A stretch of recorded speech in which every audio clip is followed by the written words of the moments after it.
সিঁড়ি দিছেন কোন সাইডে? সিঁড়ি ভাই দিছি ওই সাইডে। আপনার ড্রয়িং এ সিঁড়ি আছে আপনার এই সাইডে, আপনি ওই সাইডে সিঁড়িটা কি হিসাবে দিলেন? ওই ইঞ্জিনিয়ার সাহেব এদিকে আসেন। আসতেছি। জি ভাই বলেন। বসেন এখানে। শামিম ভাই আপনি তো বেজমেন্ট করলেন, আপনি তো পাইলিং করলেন না। ভাই এটা সয়েল টেস্ট করছি, সয়েল টেস্ট আছে লাল মাটি, এটা পাইলিং করার দরকার নেই। ভাই রড গুলো যে দিলেন একটু সেকন্ড হয়ে গেল, একটু মোড়া দিলে ভালো হইতো না?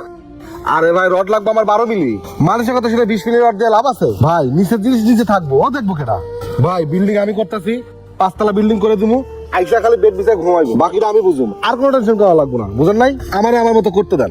বাবা আমি তো অত কিছু বুঝি না, সব দায়িত্ব যত আপনার উপরে দিয়ে দিছি, আপনার যেটা ভালো হয় সেটা কইরে। ভাই আপনি বলেন, আর বেসমেন্টটা ঢালাই দিতে হবে তো, আমি যাইগা। হ্যাঁ আচ্ছা যান। এটা সাসার বিল্ডিং না? বেসমেন্ট করছে পাইলিং করে নাকি?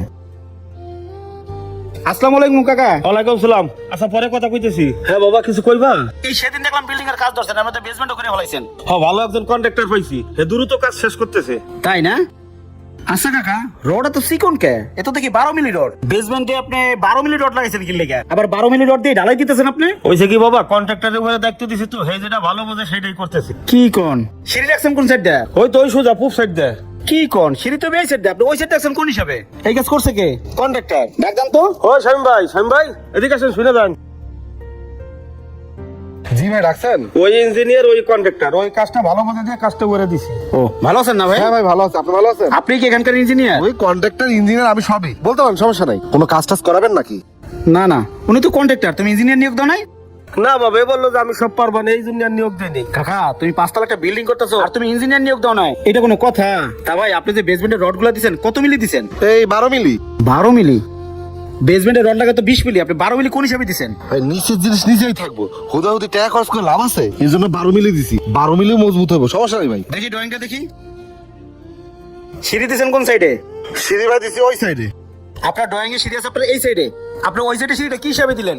ওই সাইডে দিলাম হচ্ছে কি ঢুকতেই মেন সাইড তো, ওই জন্য দিছি, ভালো হবে আর কি। আরে ভাই ওই সাইডে রাস্তা আছে 6 ফিট আর এই সাইডে রাস্তা ছাড়া আছে 10 ফিট, আপনার সিঁড়ি হবে এই সাইডে, গেট হবে এই সাইডে, ওই সাইডে গেট কি হিসাবে দেন? ওই সাইডে গাড়ি ঢুকবো? ও এটা তো ভাবে দেখি নাই। ভাইবা দেখেন নাই কাকা, এই কন্ট্রাক্টর দিয়ে তুমি ইঞ্জিনিয়ারের কাজ করাইতেছো। শোনো, একটা বিল্ডিং মালিকের উচিত একটা বিল্ডিং হওয়ার আগে তার সবকিছু জানা, সবকিছু বোঝা। এই কন্ট্রাক্টর তো তোমার লামসাম বুঝাইয়া হ্যাঁ টাকা পয়সা নিয়ে বিল্ডিং উঠাইতে চলে দেবো, আর সারা জীবন থাকবে তো তুমি। এই বেসমেন্টে সিকন্ডার দিলে পরে কি হবে জানো? যখন সাধারণ ভূমিকম্প হইব তোমার বিল্ডিং ধসে পড়বো, তখন কি করবে তুমি? এ তো দেয় সেই ফোকাস্টিং কন্ট্রাক্টর, তাড়াতাড়ি খেদা পারে। কি করবো, কি সর্বনাশ করে লাইছে আমার। হেই, তুই আমার সাথে বাইরা যা, তুই যা বাইরা সর। তোরে জানি আমি আর এলাকায় না দেখি।